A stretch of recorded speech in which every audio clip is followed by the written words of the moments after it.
Primeira turma do STF decide manter prisão de Bolsonaro. E você vai ver também. 13º salário será pago nesta semana e vai injetar quase 370 bilhões de reais na economia do país. Ônibus desgovernado bate em 3 carros e atinge comércio em São Paulo. Chuva de granizo deixa 150 pessoas feridas no Rio Grande do Sul. Pedras de gelo tinham o tamanho de um ovo. E ainda, Flamengo tem 86% de chances de ser campeão brasileiro. Título pode ser decidido amanhã. Tudo isso você confere a partir de agora no Jornal das 18h30.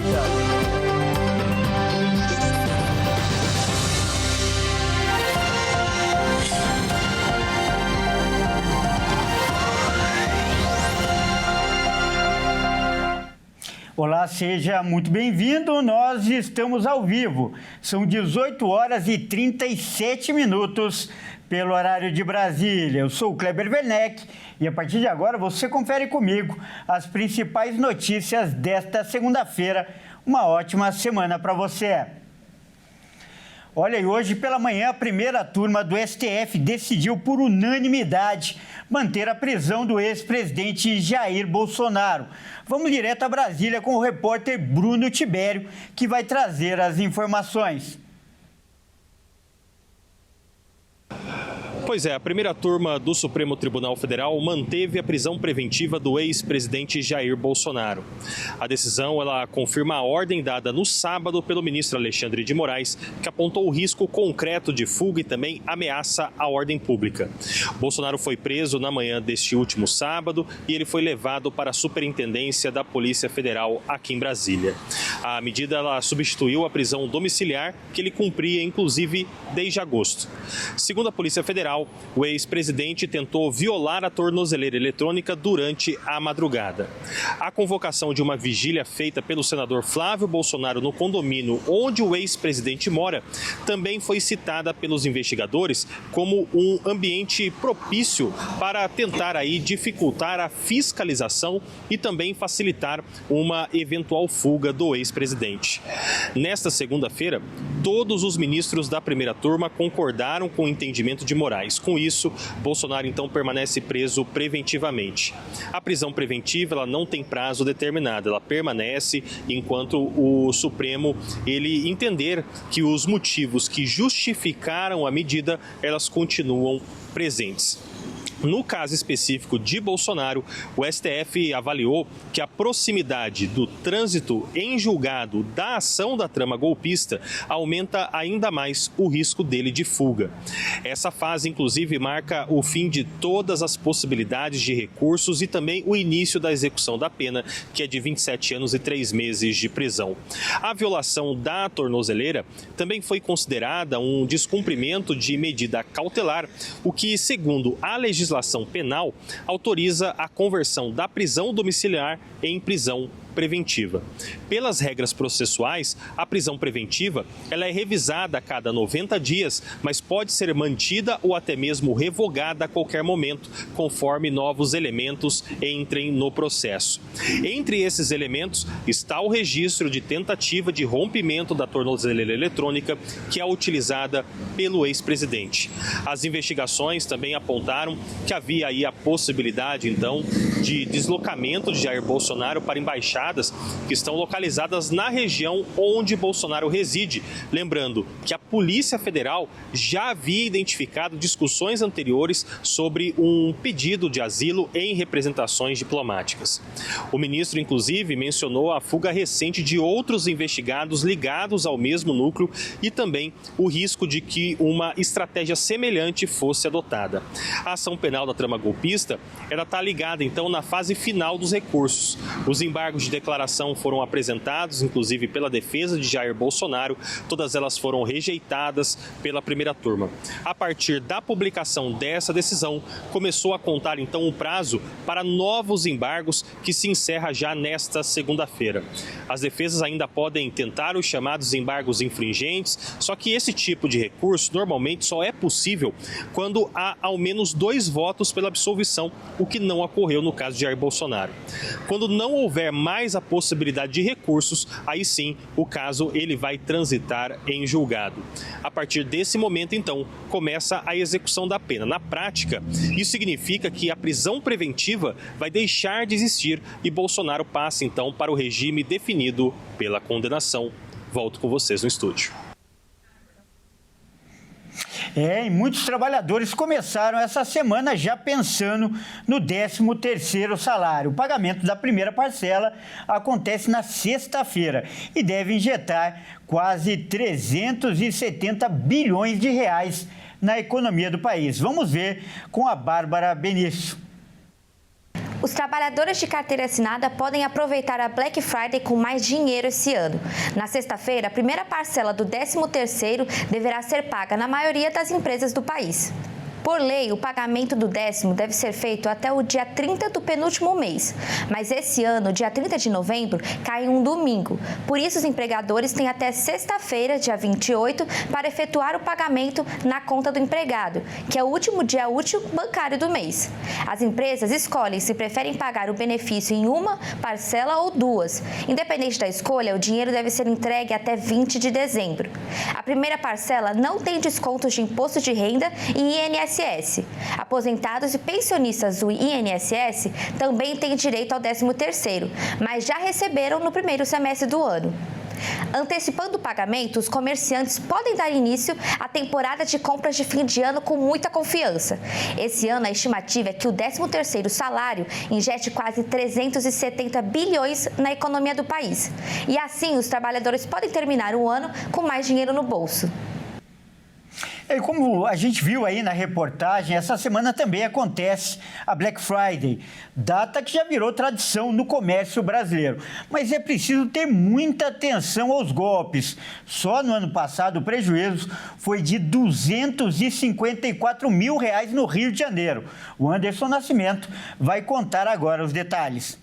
Uma pesquisa realizada pela OLX, a conhecida plataforma de compra e venda online, aponta que golpes em compras pela internet na semana da Black Friday no ano passado resultaram em um prejuízo estimado de R$ 254 mil aos cariocas. Os criminosos estão atrás de dados pessoais, informações bancárias e o dinheiro de vítimas. As formas de abordagens são variadas. Começam, por exemplo, com ofertas e notificações falsas daquele tipo que promete descontos imperdíveis. As principais fraudes são falso pagamento, invasão de conta e anúncio falso. Celulares e smartphones foram os itens com maior incidência de fraudação. No Brasil, 38% dos consumidores declararam já terem sido vítimas de fraudes em contas bancárias ou cartões. Estima-se que a perda em golpes digitais nesse mesmo período tenha sido de R$ 1,9 milhões de reais. E agora você vai ver imagens impressionantes. Um ônibus perdeu o controle em São Paulo, atingiu 3 carros e um comércio. Vamos ver esse vídeo então com o Eric Rabelo.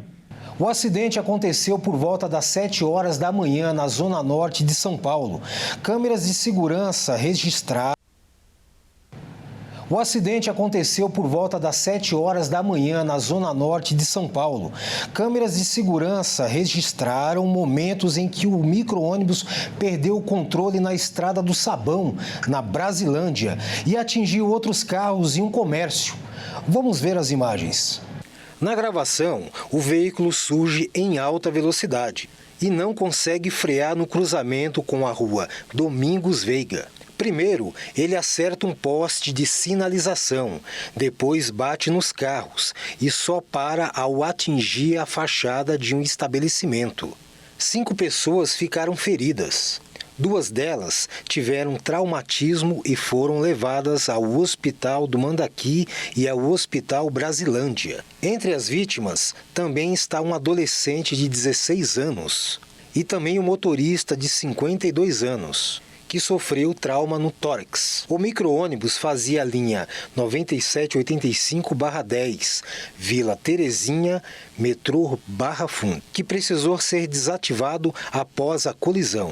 A Secretaria de Mobilidade Urbana e a SP Trans informaram que uma equipe do Programa de Redução de Acidentes foi ao local e investiga as causas do acidente.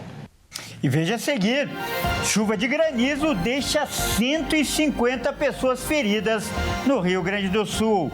E ainda, Flamengo tem 86% de chances de ser o campeão brasileiro. Nós voltamos já.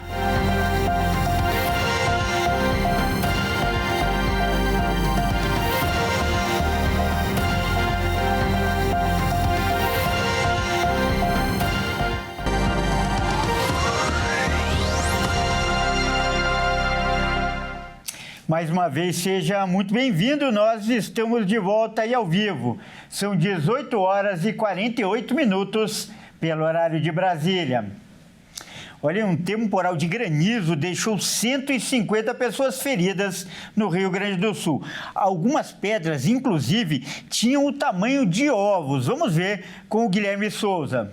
Segundo a Prefeitura de Erechim, 152 pessoas ficaram feridas. Elas foram atingidas por estilhaços e telhas quebradas. Uma pessoa permanece internada na UTI em estado estável. O levantamento mais recente aponta quase 26 mil moradores afetados e 12 desabrigados. O município decretou situação de emergência e as aulas estão suspensas. Ao todo, 35 escolas tiveram algum tipo de prejuízo. 12 unidades básicas de saúde também foram atingidas pelas pedras de granizo que chegaram a ter o tamanho de um ovo. O hospital da cidade está lotado e, por isso, precisou a abertura da unidade de pronto atendimento para receber as vítimas do temporal. O governo do estado informou que liberou emergencialmente R$1,5 milhão para a compra de telhas que serão distribuídas às famílias atingidas.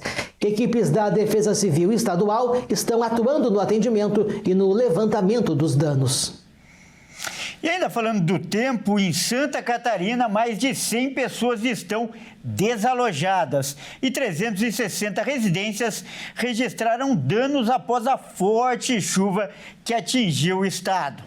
Desde o fim de semana, o sul do Brasil é atingido por fortes chuvas que já deixaram mais de 110 pessoas desalojadas, casas debaixo d'água e estragos em 25 municípios. A Defesa Civil publicou nesta tarde que 361 residências de Santa Catarina foram danificadas pelas chuvas. Um abrigo foi aberto para ajudar moradores caso seja necessário e a Prefeitura cancelou as aulas do período da tarde e da noite. A cidade de Luiz Alves, no Vale do Itajaí, foi uma das mais afetadas, registrando vários pontos de alagamento. O canal de acesso ao porto de Itajaí foi fechado pela manhã pelos ventos intensos que atingiram o local. 3 cidades do Vale do Itajaí já decretaram estado de emergência e outras 7 estudam adotar a mesma medida. A Defesa Civil ainda manteve o alerta para chuvas persistentes e volumosas e temporais isolados até a noite, com possíveis estragos na região norte de Santa Catarina e um ciclone extratropical já se formando entre o litoral do Paraná. O litoral do Vale do Itajaí também tem alertas para alagamentos, deslizamentos e enxurradas. As outras regiões do estado têm risco para destelhamentos, alagamentos, queda de galhos e árvores e danos na rede elétrica. E agora é hora de falar de esportes aqui no Jornal das 18h30. E quem traz as informações é o Caio Veríssimo. Boa noite, Caio. Caio, apesar do Brasileirão estar na reta final, nós já vamos falar, né, do ano que vem, porque nós teremos aí um recorde para a próxima temporada. Conta pra gente esse detalhe curioso, Caio. É isso, Kleber. Boa noite a você, a todos que nos acompanham. Bom, com a chegada do Atlético Paranaense e da Chapecoense, nós teremos mais times jogando em campo sintético do que em qualquer outra edição do Brasileirão, veja só. Com Atlético Paranaense e Chapecoense garantidos na Série A, o Brasileirão terá um recorde de times que jogam em gramado sintético. Com Com Palmeiras e Botafogo, já são 4 os clubes que mandam jogos nesse tipo de piso. Atlético Mineiro e Vasco também têm o campo artificial. E se permanecerem na Série A, esse número pode chegar a 6 em 2026. No caso do Vasco, a expectativa é de que o clube comece a reforma do São Januário e, por isso, mande partidas no Newton Santos, ainda sem data definida. Foram 54 jogos em 2023, 52 em 2024 e cerca de 55 em 2025. E com essa mudança, o Brasileirão de 2026 poderia ter até 114 jogos em gramado sintético. O Atlético foi o primeiro clube da Série A a adotar o gramado, em 2016 na Arena da Baixada, e a mudança permitiu inclusive a instalação do teto retrátil. Em 2020, o Palmeiras seguiu o mesmo caminho e estreou o novo piso em um jogo contra o Mirassol. O Botafogo fez a troca em 2023, já no período da SAF. Em 2025, foi a vez do Atlético Mineiro, no duelo contra o Fluminense. Já a Chapecoense, o caso é diferente. A Arena Condá é municipal e a prefeitura implementou o gramado artificial após problemas da umidade na ala norte. A primeira partida foi contra o Coritiba pela Série B, em abril. O tema tem gerado debate entre os jogadores. No início do ano, o grupo se reuniu pedindo o fim dos gramados sintéticos.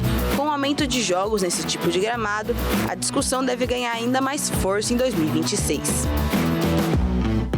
E Caio, se a briga na parte de baixo da tabela segue muito aberta, na parte de cima parece que a matemática coloca o Flamengo com uma mão na taça, é isso? Exatamente, Kleber. Bom, depois dos resultados da última rodada, o Mengão ultrapassou 85% de chance de título. Já o Verdão despencou para um pouco mais de 10%. Vamos ver.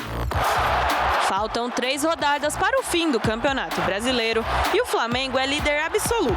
O rubro-negro venceu o RB Bragantino por 3-0 e abriu 4 pontos de diferença para o segundo colocado Palmeiras, que ficou no empate por 0-0 com o Fluminense no Allianz Parque. Desta forma, as probabilidades de título de cada equipe mudaram. Conforme a análise do Departamento de Matemática da Universidade Federal de Minas Gerais, o Flamengo passa a ter 86,5% de chances de título. Antes da rodada, a probabilidade era de 67,6%. Com o empate, o Palmeiras viu suas possibilidades caírem de 31,1% para 12,2%. Como se enfrentam na decisão da Libertadores, Flamengo e Palmeiras voltam a campo pelo Brasileirão nesta terça, já em duelo válido pela 36ª rodada do Brasileirão, ambos em partidas fora de casa. Enquanto o Flamengo encara o Atlético Mineiro na Arena MRV, o Palmeiras enfrenta o Grêmio em Porto Alegre. O Flamengo pode, inclusive, ser campeão caso vença o Galo e o Palmeiras perca para o Grêmio. Já o terceiro colocado, Cruzeiro, venceu o Corinthians por 3-0 e tem apenas 1,2% de chances de levantar a taça.